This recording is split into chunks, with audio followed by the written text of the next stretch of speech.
बहुत पुराने समय की बात है। एक गांव में एक भला इंसान रहता था। उसका नाम गंगाराम था।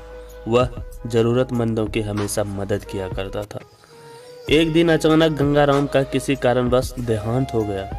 गंगाराम के अर्थी को उसके परिवार के लोग शमशान लेकर जा रहे थे।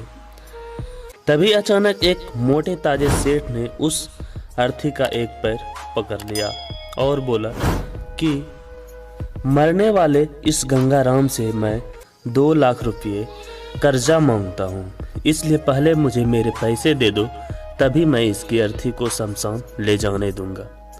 अब तमाम लोग यह तमाशा देख रहे थे। तभी उनके तीनों बेटों ने कहा कि हम तुम्हारा कर्जा नहीं देंगे, पिताजी का कर्जा पिताजी जाने। और वैसे भी अब पिताजी तो इस दुनिया में नहीं रहे। अगर तुम्हें इनकी अर्थी ले जानी हो तो लेकर जाओ। ये सुनकर पूरा गांव गंगाराम के तीनों बेटों पर थू थू कर रहा था।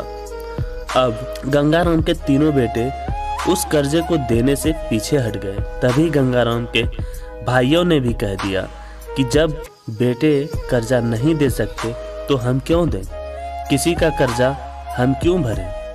अब गंगाराम की अर्थी को वहां रुके हुए बहुत देर हो गई थी। तभी ये बात गंगाराम की इकलौती बेटी तक पहुंच गई, तो वे भागी भागी अपने पिताजी की अर्थी तक पहुंची। तभी उसने देखा कि उसके पिता की अर्थी का एक पांव किसी बड़े सेठ ने पकड़ रखा है। ये देखते ही उसने आंखों में आंसू लिए अपना सारा जेवर और जितने भी पैसे उसके पास थे वो उसे दे दिए और फिर उस सेठ के आगे हाथ जोड़ते हुए ये कहा कि सेठ, अगर ये सब जेवर बेचकर भी आपका कर्जा पूरा न हो पाए तो मैं खुद आपका सारा कर्ज चुकाऊंगी, मगर इस समय मेरे पिताजी की अंतिम यात्रा को मत रोको। तभी उस सेठ ने गंगाराम की अर्थी का पांव किसी और को पकड़ाकर उसकी बेटी के पास आकर बोला कि मुझे माफ कर दो बेटी।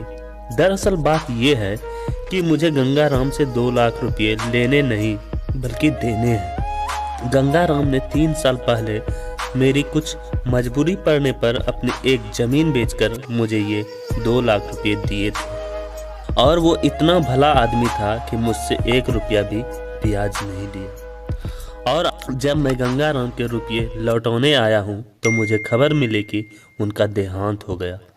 इसलिए मैं बड़ी सोच में पड़ गया था कि अब ये रुपये मैं किसको दूं।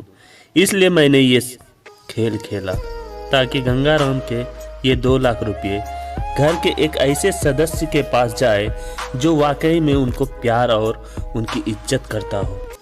और बेटी, आज तुमने ये भी साबित कर दिया कि अपने माँ बाप को एक बेटे से ज़्यादा एक बेटी ही प्यार करती है। इसलिए ये 2 लाख रुपये मैं तुम्हें सौंपता हूँ।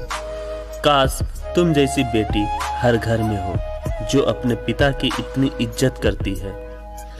ये सब देखकर गंगाराम के बेटे और भाई का सिर शर्म से नीचे झुक गया।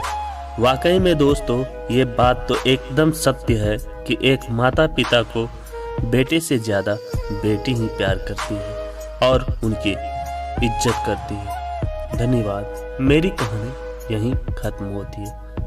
आप हमें कमेंट करके बताएं कि आपको ये कहानी कैसी लगी। अगर आपके दिल को ये कहानी थोड़ी सी भी छुआ हो तो इस वीडियो को लाइक करें, और हाँ, मेरे channel A to Z story को सब्सक्राइब जरूर करें।